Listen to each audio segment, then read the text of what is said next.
Oh, yan guys. Oh, good morning.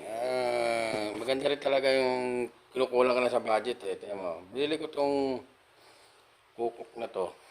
Rice cooker sa Korea. Biglang nawala ng power. Oh, di ba? Natututo tayo magbuting-ting. Chinek natin yung ano niya sa pamagitan ng tester. Chinek ko yung linya na yan. Yan. Pero usually naman, ang sira lang yan is fuse. Yan, ito. Nakita ko ito. Itong fuse na ito. Nakadugtong yan dito. Yan. Ngayon, yan.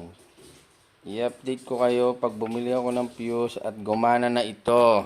Ibig sabihin, marunong na tayo magbuting-ting nito. Diba? At natuto tayong gumamit ng tester. From Korea rin yan. Diba? Iba talaga pag wala ka ng pera eh, di ba? Kung may pera lang ako, tatapo ko na ito. Bibili lang ako ng bago. Okay.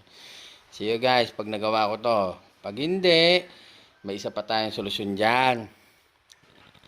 Hanapin natin yung pinakamalapit na yang siya.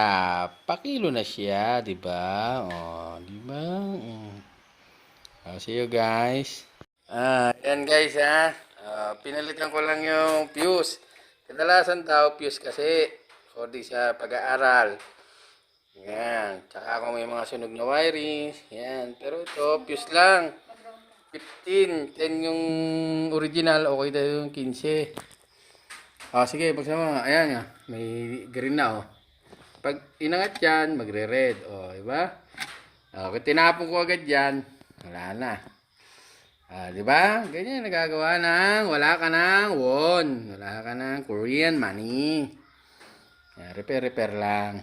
Okay. See you sa susunod na ating pagre-repair. Okay? May ilaw na siya.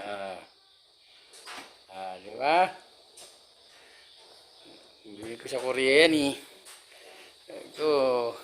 Uwi ko lang. Nasira na. Di ba? Aral-aral kasi wala tayong pira. Nag-aaral din tayo anong tawag yan? Thermometer pa tawag dyan? Ano ba?